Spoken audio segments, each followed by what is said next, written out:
This is going to be epic. CrossFit Games 2023 Olympic weightlifting event review. Oh my God, there was some absolutely outrageous lifts that got hit at this year's event. I say it time and time again, the standard now of weightlifting within the CrossFit world is absolutely ridiculous. It is just as good as what you'd find in a national or even an international weightlifting competition as to where these athletes are getting to. And I think it's testament to the athletes for how much hard work they're putting in their training, actually working on their Olympic weightlifting.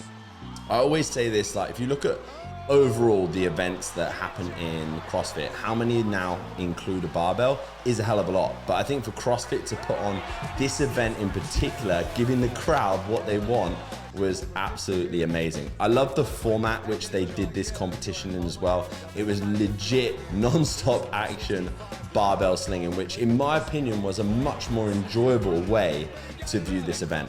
So what we're gonna do in a moment is we're gonna actually break down some of the lifts and celebrate the successes of all these amazing athletes. But I wanna talk a little bit more about the rules with the CrossFit Games event. So in this competition in particular, it doesn't matter if you do a press out, there's slightly different rules than what you'd normally have in an Olympic weightlifting event. In a normal classical Olympic weightlifting event, you cannot press the bar out, which means the arms go soft and then they lock out. Equally, you have to hold the bar still before you get the down signal, etc., etc., etc.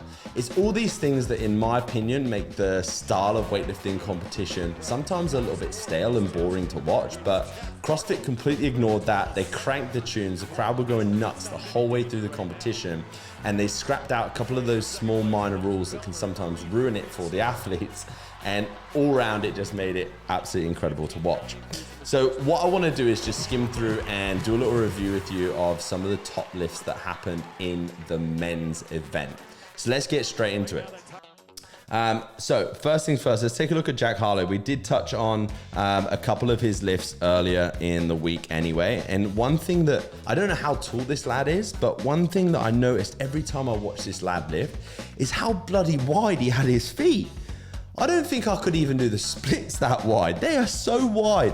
And his hands in addition as well are like right out nearly close to the edges of the ring. So I'm guessing this lad is tall. Naturally, if you're a taller lifter, you're always going to favor the snatch because you're able to take a wider grip on the bar, and naturally that's going to allow you to get the bar higher before you move into the receiving position. I would probably bring it in a little bit if it was me personally with his feet, just because you'll notice how when he's moving out into his receiving position, his knees are collapsing in a little bit as he stands up out the hole. So probably what I would like to see, although his mobility is really good, if his feet were a little bit narrower in the setup position, he wouldn't need to wrap his arms around his knees in the setup. You'll also notice in a couple of angles of Jack lifting in his snatches, he looks down at the floor. This is always going to cause the chest naturally to fall into the receiving position, which is why we kind of see this movement forward in his catch. So a couple of things that I'd probably change for him a little bit so that he could use his legs more than his back in this first phase of the lift would be to get the feet a little bit closer in the setup position, lock the arms in and pull the shoulder blades back and down in the setup position. I think this would have a huge impact on his lifting in particular. As he extends through the middle, this is absolutely lovely. He gets so much nice height on the bar. It stays super close to the body. And what I love to see with this lad in particular is as soon as he catches the bar, he stands straight up out the hole. This is so important because if you sit in that bottom position to wait to see if you've got it, the likelihood of if that bar is going to drift forward in the receiving position is not going to be able to save it. So really good to see him staying active in that receiving position, standing straight up out the hole. Absolutely amping up the crowd. Now we have this absolute lad, Bronisław, I hope I said your name correctly, hitting a 315-pound snatch. Now, if you watch this guy on Instagram, which you should do, his lifts are absolutely epic. I love how much of a showboater he is. When he lifts, he looks like he really enjoys himself. Again, in this setup position, one thing that you'll see heavily here, which is this collapsing that happens when he initiates the lift from the floor. Now, he's got quite a dynamic start position, which is fine if you can be consistent with it. It's more of a skill that you'd see more elite level lifters kind of using. It's not something that I would definitely get a beginner to do because it can make a huge impact on the trajectory of the bar in the first phase of the lift without going into too much detail. But for me, if the knees are collapsing in this much in the first phase of the lift, I'd say there's a loss of tension in the first phase of the lift. And this is why I think we see this heavy arm bend that happens in this initial phase from the floor and his back getting quite parallel to the floor.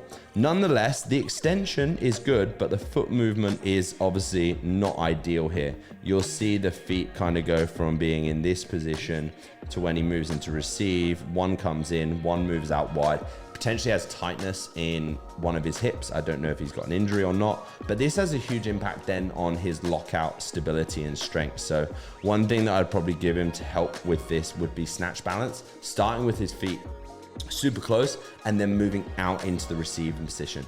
I always find this as an accessory movement will not only help with lockout, overhead strength and stability, but also consistency in the foot movement. We have the feet close in this or closer in the start position because that's where we're going to produce most vertical force. So you look at that in comparison to Jack Harlow, Jack Farlow's is completely different. I would question whether Jack would produce more vertical force if he had his feet closer, but again, even for Bronisław, hope I said your name right again, feet are tying a little bit closer and then moving out into the receiving position. If the feet move out into the receiving position, this is going to allow you to sit a little bit more upright in the catch position whilst keeping the head through and again, increase stability and strength. But this was the biggest snatch of the competition, which was absolutely incredible. Regardless, the thing that impresses me the most about this is think about all the other exercise and fitness these athletes have done before they get to it is incredible. So we got Nick Matthew here. This guy was really impressive as well. I'd not heard of Nick Matthew before watching this video or this event, but he did some big lifts. One of the things I notice or like about Nick Matthew is he maintains good position off the floor. He really uses his legs well in this first phase. You'll notice the difference here as well in the set position. His arms are locked straight. His knees have got space and they don't collapse when he initiates from the floor, which tells me there's good use of the legs in the first phase. Feet stay planted really well. But one thing I'd say about Nick is I'd like him to hold his set position for a little bit longer before he initiates the movement, because again, his eyes kind of point down in this first phase from the floor, which kind of affect, in my opinion, his ability to get maximum vertical extension at this point, because he's looking down and then throwing back at the top, rather than if his eyes were up and everything was heading more vertical, he'd get more height on the bar, which would be great. If we look at this though, if we look at extension point here to receive, these lines are all very, very close. So this tells me that he's pretty much at submaximal lift at the moment. But like I said, if he was to get more height on the bar through vertical extension, we'd see these lines spread out, probably allow him to snag a couple more kilos. Foot movement for Nick is incredible. I really like to see that foot movement out into the catch. He's literally bollocks in socks here in the bottom position. The torso's nice and upright, solid lockout, nice external rotation here of the elbow, and particularly the wrist sitting back there, I also love. So from a technical standpoint, extremely impressive. And again, a 6 celebration. Love that. Let's move on to the clean and jerk. Some big numbers got absolutely pumped here as well. 396, which I think is 180 kilos. This was the biggest clean and jerk that went down. Again, we see that wide stance set up for Jack, which again, in my opinion, I'd want him to use his height, narrow those feet up, kind of more like here, let his bum sit higher in his start position and lock the arms straight. What we want to see, ideally, if you're going to be as efficient as possible, is creating as much distance between where your head is and where the bar is when you initiate the lift from the floor. Whereas he's kind of yanking at with bent arms, eyes looking down here in this set position. So by no means an efficient technique used here, but nonetheless super strong. Just coming back into this turnover, it's absolutely savage. Great turnover of the elbows into the receiving position. He gets them nice and high. He has got a little bit of discrepancy in his front rack position. I'd probably say this has more to do with where his grip is. Again, the wider you go, the more taxing that's going to be on the front rack. I'd just like to see him just narrow that grip up here in the setup. If he brought his feet in, he'd be able to do this, and that would again help him be able to catch that clean a little bit more on flat feet, because you know it's not from this angle, but other angles that I saw of this lift in particular, you'll see he comes right up onto his toes when he's trying to stand out, which is why he didn't catch that bounce first time. I would say that this guy's probably got close to a 190 clean and jerk in him, with a couple of changes to this technique. So yeah, like I said, that's one of the things I don't like about particularly his clean. Lifters would help, yeah, potentially, but it's not going to save him that much. This wide stance again creeps in his jerk. One thing that he does do well though, even though he has this super wide stance, is he moves the feet out diagonally, which I always really like to see in the receive position. Back leg's super straight though, but this could be a sub-maximal jerk. So all in all, does really well to save that, and I'm glad that he was so hyped with it. 365 for Bronisław.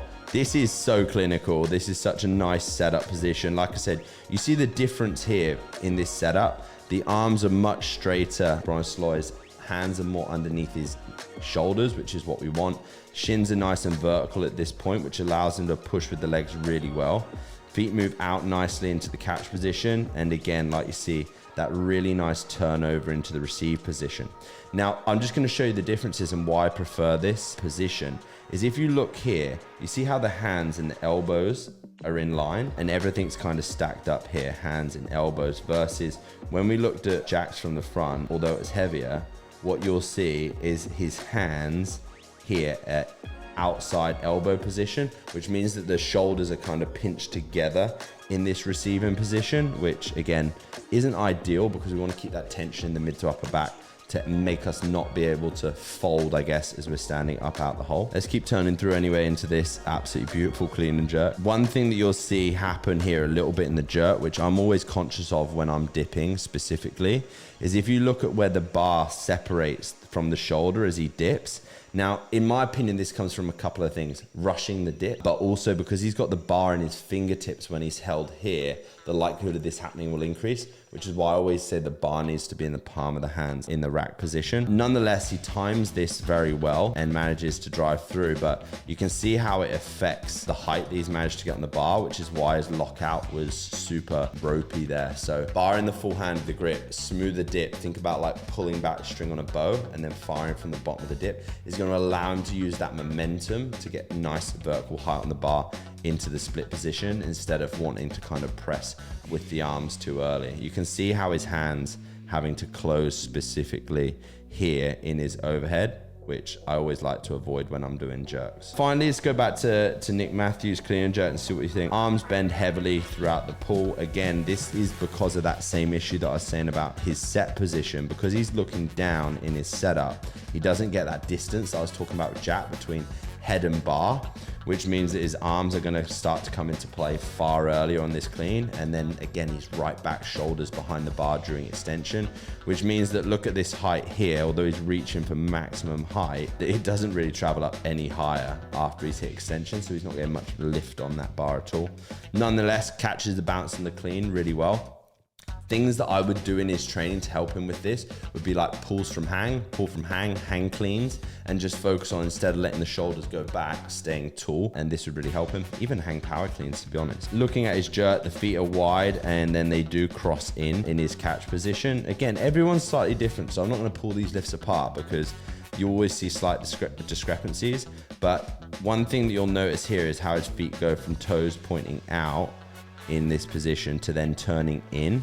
I tend to avoid this happening, although he's executing this quite well. What this can sometimes cause is the need to collapse in at this point, okay? And this will lose tension in the glutes. We want tension in the glutes when we're in the overhead position because that's holding everything nice and solid. If the glutes are engaged, it's going to keep you good stability when you're in your overhead position. Knees collapse in, glutes will disengage, and this will affect overhead stability. So I just would like to see if he would just have his toes pointing straight ahead, back and forth. It would still keep his hips square, and nonetheless, overall, this is a really nice position. You can tell he's well balanced here because he recovers front foot, back foot. Like I said, the technique's so good now. There's little minor changes and things that I would alter that would probably get these guys a few more kilos in these events, but these are the top 3 athletes. There was a lot more great athletes that really struggled at this event in particular because they don't spend enough time with their Olympic weightlifting. It just goes to show now, if you're not in the realms of a 135 to 140 snatch and a 170 to 180 clean and jerk, you're gonna struggle to finish in that top 10 bracket at these weightlifting events now. Make sure you're spending time on your weightlifting. This is the perfect time now, post games or right at the start of the season, building up into next year, to invest time and energy into your Olympic weightlifting. 6 to 12 weeks purely focus on building a good foundation of strength and improvement in technique in this period of the season is going to put you in great stead going into next year's.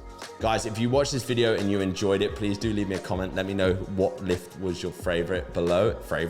I always say that below in the comments. In addition to this, if you really like that analysis and you want me to do this analysis of you, then this is exactly what I do at the Lifting Zone for all of my one-to-one elite clients. You could work with myself and the team at Lifting Zone, get analysis, and start moving forward to your Olympic weightlifting 2 with a complete bespoke and custom training program. So I'm gonna put a link below this video. If this is something you're interested in, you can book in your call with me and we can have a free discovery call and chat through your lifts. Guys, hope you enjoyed that. Big love.